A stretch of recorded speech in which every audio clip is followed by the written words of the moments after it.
Game subscription spending hits an all-time high in the US. Does it bode well for Xbox Game Pass? Well, it might bode well for PlayStation Plus or whatever it is, but the reality is there are many game subscription services out there. At the end of the day, you're going to find out that all this Game Pass profitable, Game Pass fugazi people are basically just poking and prodding. They want to know what Game Pass is about. And I think Microsoft basically hiding the numbers is probably beneficial for them because the media will weaponize anything that is Microsoft or Xbox related. So if they go show them the bag that they're making, you can already tell there's going to be bad news. And then this is one of those evil corpos too, like PlayStation and Embracer and all of the others, where they're going to be firing people in the face of making record profits and record revenue. So them just shutting their mouths is just pretty much the corpo way for them to go. All right, let's take a look at this article briefly, and then we're going to jump to Mr. Piscatella's page, who is the OG source on this matter. Now, video game subscription spending reached an all-time high in the U.S. during May 2025. That's according to Circana Executive Director and analyst Matt Piscatella, who shared a thread on Wednesday via Blue Sky with various details. It reached an all-time monthly high in May 2025, $0.6 billion. While experiencing its third consecutive month of growth, Piscatella says, notably, this comes at an interesting time with the viability of subscription services like Game Pass being questioned in online chatter. What is the viability got to do with the value proposition that it offers? Any subscription service. I mean, if you think about EA's subscription service called EA Play and EA Play Pro, if you think about the subscription service that Ubisoft offers, Ubisoft Plus, and these services, to be honest with you, are those designed to offer something that is more of a value and at least maybe bring in more people into those ecosystems. For some strange reason, because Xbox's Game Pass has bodied PlayStation Plus, and I will say it anytime, any day. Do you know why? Because PlayStation users that talk nonsense about Xbox, almost every single one of them has a Game Pass subscription. You know why they have a Game Pass subscription? Because from a business perspective, because many of them are businessmen. I don't know if you know, those of us on YouTube that are making videos consistently, or the ones that are streaming, we're businessmen. We are out here to give you information in exchange for your time, which is then leveraged by YouTube for advertising revenue to pay us. That's what it is. Don't listen to any of these fools that are talking nonsense about Game Pass from a neutral perspective, or that they actually truly do care about its viability. No. They have Game Pass because from a business and a cost basis, it is less expensive to be able to have access to this game day and date. I'm giving you the content creator side, okay? You as the gamer, on me as the gamer, we'll talk about that gaming side here in a second. But let me go ahead and show you. Let me expose all of us, okay? Tony Hawk's Pro Skater comes out very soon, right? As somebody who talks about video games, it makes sense that I am able to play this game and give you my opinions, or if I ever were to reference the game, I can reference the game from the perspective of being a SME, or at least having experience with the game. Am I right? So here's the thing. If I have a service like Game Pass under Xbox, which has under its framework 4 publishers, and I'll have access to an average of at least 4 to 5 major releases every single year. This is why I'm going to keep my Game Pass subscription from the content creator perspective, right? Because if I were to buy these games at $60 a pop, when I go back and I file my taxes to put my business expenses, even though Uncle Sam's going to give me a break, it's still better that I spend less on these games to increase my own margin and my revenue. So when you give me super chats, I don't want your super chats, please. Just watch the videos is all I'm asking. Thank you for your time, okay? But when you give me your views and give me, your 10 minutes here, 20 minutes of your day, YouTube converts that into revenue and puts in my pocket. I can take that money and go buy Tony Hawk Pro Skater on Steam and be like, yeah, I want to play it on Steam. I don't want to play it on Game Pass. But from a financial prudent perspective, it's best for me to pretty much lower my cost basis by this amount, because once I take my Game Pass subscription, which is a cost for my business, and go ahead and, push it against my business expenses, I will get some sort of a relief, but it's best that I keep as much margin as possible to reinvest in other aspects of my business should I want to go that way. Every single one of us that's doing this gaming conversation, gaming talking, whatever it is so far on monetizable platforms, Game Pass itself is super beneficial for all of us. That's why almost all of us have a subscription to Game Pass. Did you not know that? I'm just spilling the tea. Now, from the Game Pass perspective for the gamer, that's a different conversation that makes it even much better. Because if the people telling you that Game Pass is probably not sustainable yet, them having access to it gives their business a little bit of sustainability, how much more you, the gamer who doesn't have the opportunity to even take the expenses that you spend on Game Pass to file it against your cost basis for your business. So all the money you spend on games and all the money you spend on microtransactions and all the money you spend on, gaming content and entertainment is already post-tax dollars for you. You go to work, your employee gives you a paycheck, which then removes your federal, if you're living in a state that has a state income tax, even if they don't have a state income tax, well, get ready for those property taxes by the end of the year or something that they used to get you, right? And so after all those taxes and all those burdens are met financially, you then take that money and then still are expected by these clowns on the internet telling you that Game Pass is not sustainable to then go buy a $70 game that's basically wind. That's it. That's literally what they're encouraging you to do. Now, if you want to buy because you have expendable income, it's fine. I'm not saying that, but note that it's just a digital license that you don't even own the product to. You are better off going into Walmart, taking that $70 and lining up at the checkout aisle, and there's a mom behind you with a full grocery cart, and tell the clerk when you're done shopping saying, I'm putting $70 towards that grocery cart. Have a great day.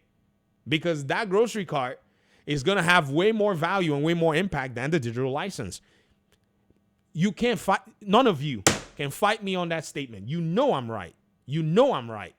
But it is what it is. I have just created a moral philosophical conundrum for gamers. I'm sorry. Not sorry. U.S. video game spending, according to Mark Piscatello on Blue Sky, reached an all-time monthly high in May 2025, $0.06 billion, while experiencing its third consecutive month of growth.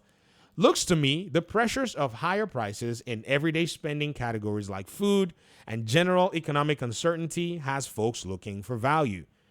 We are human beings, after all. We like value, after all. We're not against value. Anybody who's been talking about, it's the conditioning gamers to not buy games. See, I'm telling you, these folk are clowns. The camera that they bought, the microphone that they bought, the game that they bought, they'll file it as business expenses. You won't. Do you understand what I mean? They'll file it as a business expense, and based on their tax burden, they will get a reduced tax burden on them. I'm telling you guys, this is not rocket science. Many of them have LLCs that are the parent companies of their front. Their YouTube channel, their website, their whatever it is. So keeping their expenses and their costs low increases their income and their margin. It also gives them the benefit to be able to go ahead and buy other games that they probably can't get on Game Pass, thereby, at the end of the day, still restructuring their costs to ensure that it's as low as possible to run that business. Many of these people, their business percentage margin is much better than PlayStation's overall business margin. Take that for whatever it is you want. I'm telling you, PlayStation is running at 7 to 9% in its operating profit margin.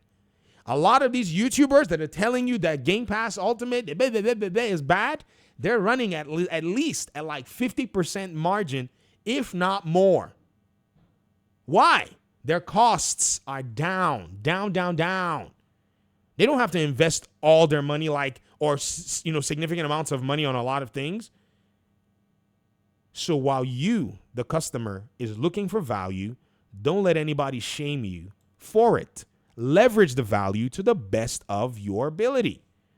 Source Games Market Dynamics. Circana's June reporting is scheduled to release on July 23rd. So hopefully here in a few days, 2 weeks, we should be getting some more for June. The conversation went on. He talked about Switch Online, Warcraft, talked about Game Pass being the loudest, PS Plus, EA Play, Ubisoft Plus, and somebody was saying something that was very interesting here. And it was this person here. This person said, don't forget that there were big price increases on subscriptions last summer, including Game Pass. I think we'll have to wait until the end of the year to see if this growth continues. Now, there's always the person that wants to somewhat not necessarily ask questions about the data before making assumptions. He says, nope, May 2025 is an all-time record spending on subs, well above July/August/September last year, which is reflective of the price increases. And then he says, yes, but the renewal of... Shut up. Let the man talk. Some people just want to hear, they just want to read their own words. With the new prices, is done by little depending on each renewal date. What is needed is a number of subscribers rather than the revenue generated. You don't need the number of subscribers because the moment you get the number of subscribers, you're going to weaponize it. When they said 34 million, everybody said, oh, it's only 34 million and they converted Game Pass Gold. But not paying attention that Game Pass PC, which has no conversion, has been growing significantly. 30% here, 45% increase in spending. Then you have other people that are probably looking at it within the console side who own an Xbox that are now jumping in, never had the conversions as well. I've never done a conversion before. I don't even know what that looks like, right? There's also the part where they give, discounts and coupons, especially for people that buy new hardware. So when you think about it at the end of the day, ladies and gentlemen, you see, I don't know. Let me just keep reading this whole thread. You should see what I'm seeing. This is why Mr. Piscatella left, Twitter. It was worse. And we must take into account subscribers who changed tier. For example, at PlayStation Plus, there was an increase in revenue on the service of almost 20% between 24 and 25. However, there was not 20% new subscribers, but rather subscribers who changed tier. Or at Microsoft, where Day 1 games are now only in the Ultimate tier, but no longer in the Standard Game Pass tier. And this person's like, I don't see how that invalidates anything he says. We only got one statement from of his regarding piles of actual privileged data, so I feel like his analysis should be given the benefit of the doubt. It's not a heard from a guy who heard from a guy situation. And this is what Mr. Piscatella said. Some think subscription services are bad.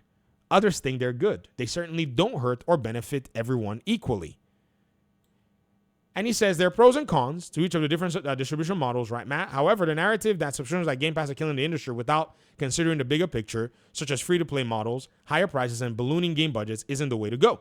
And he says the top 10 live service games, sucking nearly half of all gaming hours from the PS and Xbox ecosystems, before any other game can even get a taste, is a far bigger threat than the sub model, in my opinion. But what do I know?